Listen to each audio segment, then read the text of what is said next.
Hi, everybody. My name is Mila Shih, and I'm a Taiwanese-American high school student at San Luis Obispo High School in California.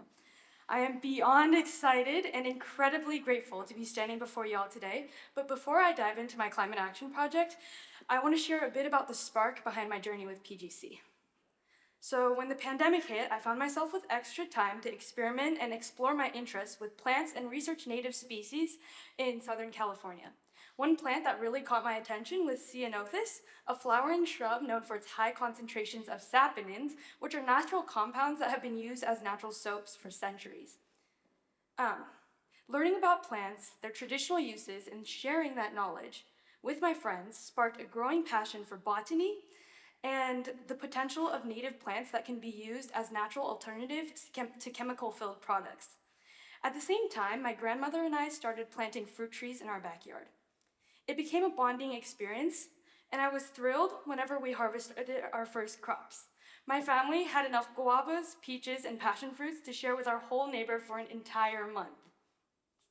But it wasn't until one day when my mom gave a tour of our garden that I realized how disconnected people can be from the food that they eat and from the natural world.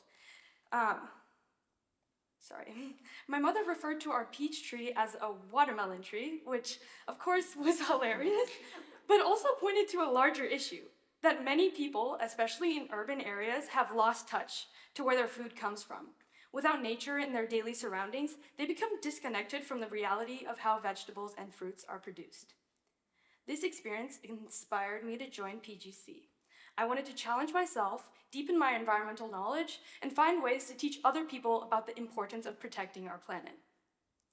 During my 30 days with PGC, I learned that there are 15 million in the US, children in the US, who live with food insecurity. Every year, more than 100 billion pounds of food are wasted. 97% of that ends up in landfills, creating greenhouse gases as they rot, and they're never composted. A lot of those food, 28% of that ends up in landfills and never gets into compost, and it's very essential for healthy soils, but everywhere around the world, synthetic fertilizers, chemicals, and excess amount of water are being applied to fields which are not soil fertile, and this leads to runoff, eutrophication in surface waters, and creating dead zones within our oceans. How can we help people understand the urgency of protecting our planet? And more importantly, how can we take action in a way that will impact people's everyday lives? One place is to start in urban areas. As cities grow, they experience a phenomenon known as the urban heat island effect, where temperatures are higher than in surrounding rural areas due to the absorption of heat by buildings and pavement, increasing energy consumption through cooling use and air conditioning. This also leads to the formation of ground-level ozone, which is a harmful pollutant that affects respiratory and immune health. So this got me thinking. Could we slowly get people to transition from water-intensive lawns to low-maintenance fruit trees that would provide a shade canopy and food as well? So I cemented my initiative. My climate action project, called the Fruitful Future, aims to improve air quality, provide fresh produce with the community, reduce the urban heat island effect, conserve water, and support pollinators. These trees will offer a natural shade canopy, reducing energy costs and lowering ground level ozone. As trees flower and bear fruit, they will provide local seasonal produce that can be shared with neighbors, reducing food miles and greenhouse gas emissions from transportation. But this project isn't about just fruit. It's about creating more sustainable, biodiverse ecosystems that support pollinators and other vital organisms. It's about reconnecting people with nature and fostering a culture of local sharing and sustainability. The produce from these trees will be shared through food banks, farmers markets, homeless shelters, and city compost facilities, promoting community engagement and reducing food waste. Now, every good project needs a plan, so here's my timeline for a fruitful future.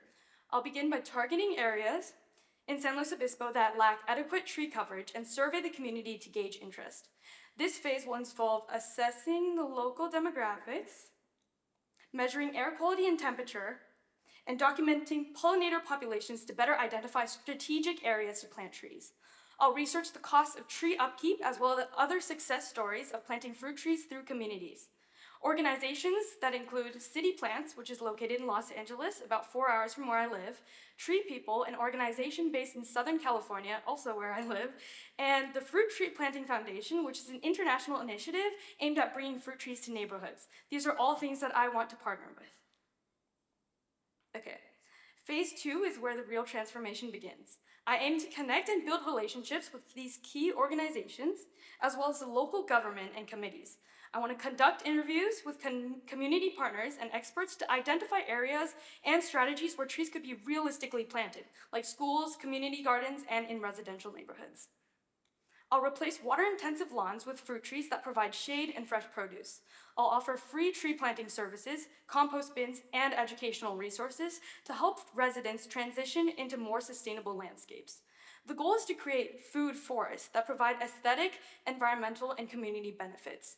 Once a proof of concept is established, I'll begin working with local businesses, community leaders, professors, food banks, nurseries, homeless shelters, and other environmental organizations to receive long-term funding, integrate tree planting, integrate tree planting into city planning, and share a fruitful future with the rest of San Luis Obispo. I forgot to mention that I'm part of the Future Farmers of America organization, and my role as an officer and treasurer for the San Luis Obispo High School chapter will allow me to connect with sponsors, farmers, and experts in the field of agroforestry and agriculture. In the future, I aim to implement community service projects within our section and have local students plant these fruit trees within our city. Residents will have more access to fruits. Food banks, local businesses, and homeless shelters will be able to include frozen, fresh, local, organic, seasonal, and nutritious produce into their meals, and by promoting and standing with a fruitful future, attract like-minded residents who want to show their support for sustainable decisions as well. Uneaten fruits will be sent to our city management and composting facilities, which I intend to work with to educate others about the importance of keeping our soils healthy. These flowering fruit trees will also foster a growing population of pollinators, which are vital to upholding the structure of our natural ecosystems.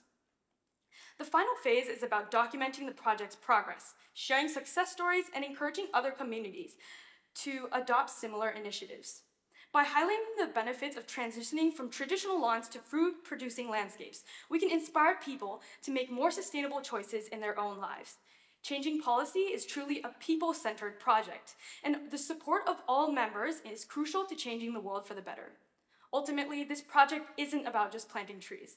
It's about changing the way we think about food, urban spaces, and our relationship with the environment. It's about creating a sustainable future that benefits both people and the planet. As future leaders and stewards of the earth, we have a responsibility to ensure that natural habitats thrive alongside our communities. Together, we can make a real difference and contribute to a fruitful future for all.